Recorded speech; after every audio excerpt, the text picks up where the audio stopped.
Hey everybody, Scout Crafter here again, midweek Wednesday. As you know, I'm filming this yesterday, and boy, we have a lot to do. Today we have the oil burner guy coming to service the oil burner.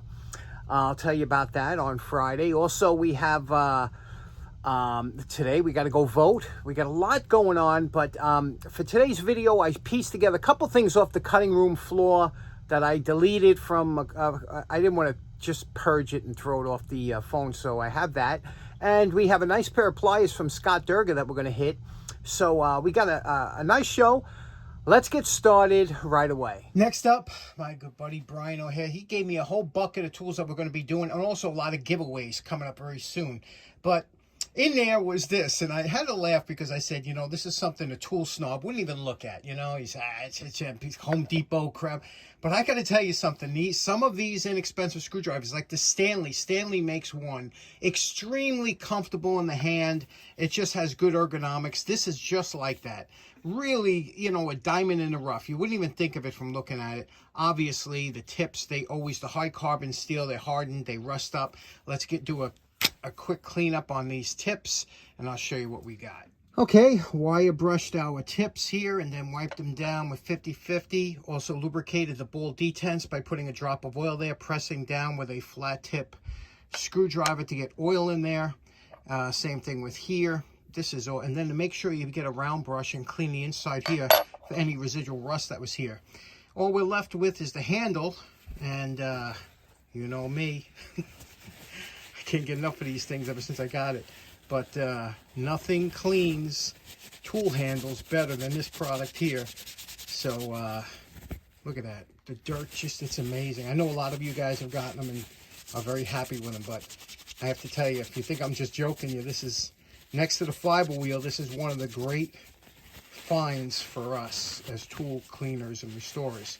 Okay, let's put it together and see what we got. Okay, there we go. This one's in the can, done up nice, works really well now, all cleaned up. And what I like about these, they don't rattle. They don't have that, you know, a slop that you hear. There's no movement, so the tolerances are really good on these. Some of these inexpensive screwdrivers will surprise you. And again, we're not tool snobs here, so Brian, thanks for that one. Sometimes, rather than throwing out a good tub of towel rag, sometimes I try it on different things. And here, I have an old that I picked up. Look at that.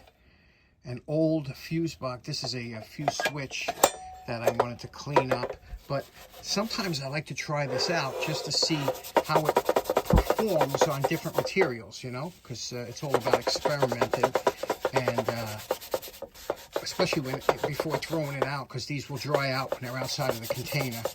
But I like to see what it will do on different items.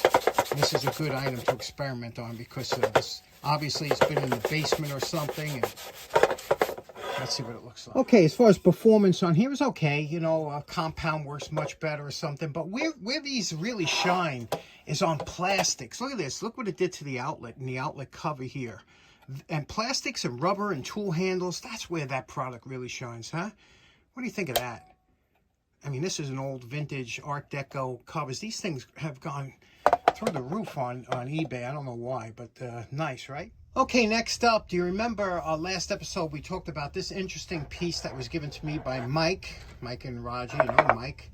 And Mike had said, you know, we didn't know what it was. I said, I'll find out because I asked you, and it's unbelievable. Anytime the subscribers of this channel are some of the smartest people on all of YouTube. And not only was I given a host of people that let me know that this was a lightning arrestor, but one particular subscriber, Don L., seemed to know a little bit more about this unit. In fact, he probably worked with him at one time. This here is missing a little fuse box that was in there. And Don says it was a 7-amp fuse, I think. And the L, what I thought was low, is actually the central line from the telephone company, central line coming in. And the I was for inside the house, you know, so this would go to your telephones. And it was basically a lightning arrestor. And some people refer to these as D-marks. And what that means is this is where, right here is where the telephone company's responsibility ends and your responsibility picks up. Like, you know, from here on in is you. From here on out to the company is the telephone company. So much like Con Ed. Funny thing is, after you told me that, I said, hey, I remember I used to have old phone line service over here, up in the corner there. Let me show you what I'm talking about.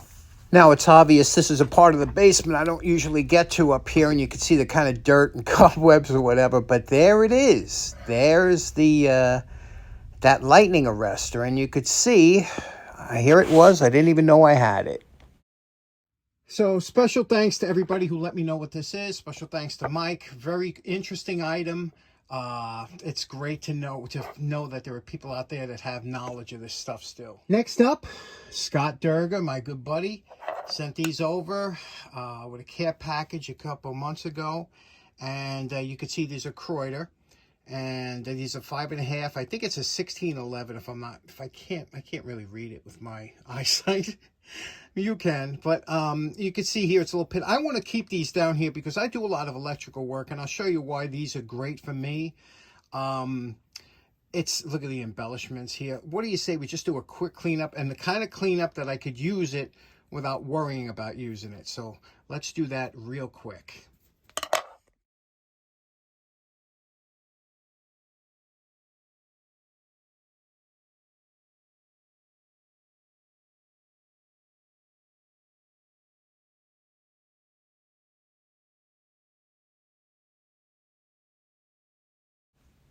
Now, Kraeuter used to offer these pliers in an array of finishes, some polished, some nickel, some blue, you know, and you can get it. But I'm going to blue the handles because we're going to use it down here. Although I do prefer the polished look for if I'm going over the top, but we're going to blue these. After bluing the handles, we'll polish the face, and you know my favorite part. Remember what these pliers look like before we started. And we'll call this project done. This one came out real nice, right? Again, it's just for a user pair. I didn't go over the top. You can see here we're able to keep the Kraeuter name and the model number, 1611 5.5. Actually, it looks better. However, a little bit of pits there because when you got the name, it's tough. It's tough to work around it. Left the face polished in the back. See the back, how nice that would come out if I could do the whole thing. And again, the edges. They have sharp edges, even from the factory. Not fun when you're working with. I smoothed it. I even beveled all the top around the square. This is just so comfortable in the hand. I blued the handles. Again, I do like the silver handles, and they did come nickel-plated sometimes, but I blued them because they weren't perfect, and they had some issues here. You can see here it says Kraeuter, USA on the inside, on both sides. And again, the beautiful embellishments on there. Isn't that nice? And the bluing comes out real nice. This one here almost looks like a flame blue. It actually came out blue. And then the top here. Now, for those of you wondering, what are these crazy pliers used for? Let me show you. Many times, jewelers, watchmakers, everybody would use a pair like this that want to put a round bend in some wire or something. Now, you see it's conical shape, these jaws. So if I wanted a small bend, I'd squeeze it up here and then wrap the wire around here. And you can see it gives me a tight bend. Now, what's also nice, if you want to take a bend out, you can also work the bend out by pulling it out like this. And the very bottom of the jaws here have a flat area that you can straighten out wire by twisting it and bending it back and forth and make it straight again. If I wanted a larger loop, I would go further down on this cone and I can make a larger loop. This would be perfect for electrical boxes and things like that. So you could see these are a beautiful pair, still usable today. And this one here looks real nice, don't they? Kraeuter 1611, 5.5 inch. They did make other sizes, but there we go. That one's in the can. Okay, next up, the poor man's flea market. It's been a little bit slim pickings lately. I did see a couple items walking around, what I see at night when I'm walking around. But I haven't found too much. Maybe a couple cords for extension cords or for vacuum cleaners, things like that. I don't take any more cords. I'm full up. But one thing I found last night I thought was pretty interesting. And it was from a house that, again, you know, they're moving or whatever. Let me show you what it is and what I think I could do with it. And here it is. It's a simple desk lamp. Now, it's kind of a little banged up here and there. It's got maybe a a rust mark or something on here, and on the other side it's not quite round. But you know something?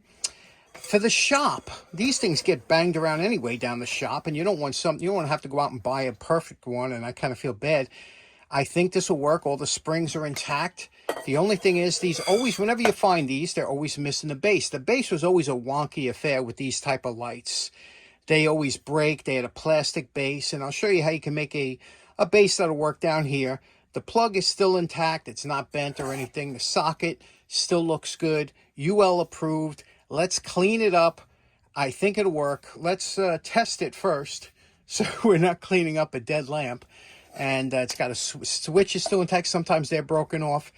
Let's see what we can do with this. Okay, I have an LED test bulb in here. You don't want to use heavy bulbs with these because these springs are kind of balanced to keep the light in a negative weight, so it can, I'll show you what I mean by that later. Screw this in, plug it in over here. I inspected the cord, there's no breaks, plugged it in, try the switch, it's tight. Oh, there we go. It works. So now we can go about cleaning it up. These things, even if it was broken, there's usually a way you can fix it, but the switch is very tight.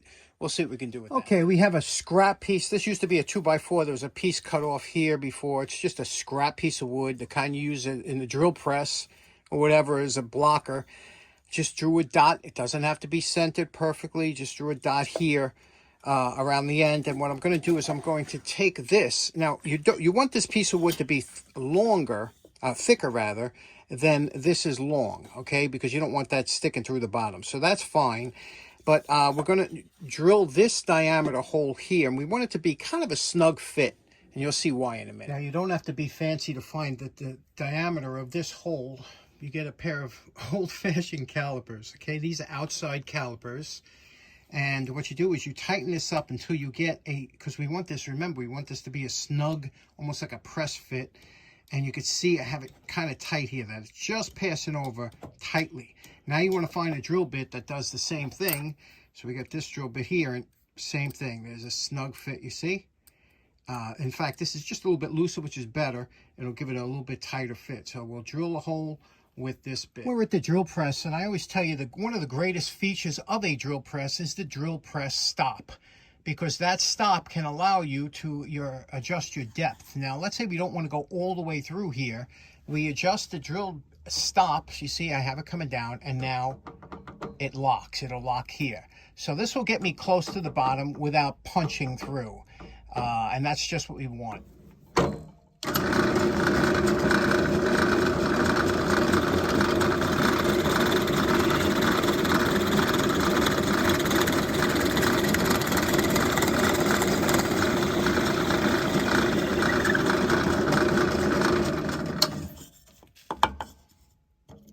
This might look like a goofy step, but push all the fibers into the hole that you just drilled out, because this isn't really a wood bit, it's a universal bit. Push all the fibers in, take your hand countersink, run it over here like this. Keep pushing the fibers in, run it like this, okay? And you do it a couple times, make sure that you have a hole that's that looks pleasing and doesn't have any splintering on it. Notice we didn't go through the bottom. Now, because we're not animals, we took it over to the belt sander and rounded off the corners. You do that all your work. You don't have any work that looks like it was just a piece of scrap wood. And you can also stain this, you could whatever. So now we'll put this into here. Okay, like I said, this is a press fit now. It'll turn a little bit, but it's not coming off. Now you can turn it whatever you want. You clamp it on the edge of your bench. Bob's your uncle. And there we go. These are great for around the shop if you have a dark area, or especially above a machine like a drill press, a lathe. I have one above my lathe. You know, again, you don't want to go nuts. I just cleaned it here. You can see I did the reflector here. The reflector is important to keep that nice and clean. I went in there with the tub of towels, did the whole thing with it. And now you can see you can swivel it if you need be. But I made it so tight in there, I don't like to usually swivel. I keep it in one area and just like that. But if you loosen that hole, or over time you can loosen it up, that'll swivel back and forth. The head swivels easily on here. There are little triangular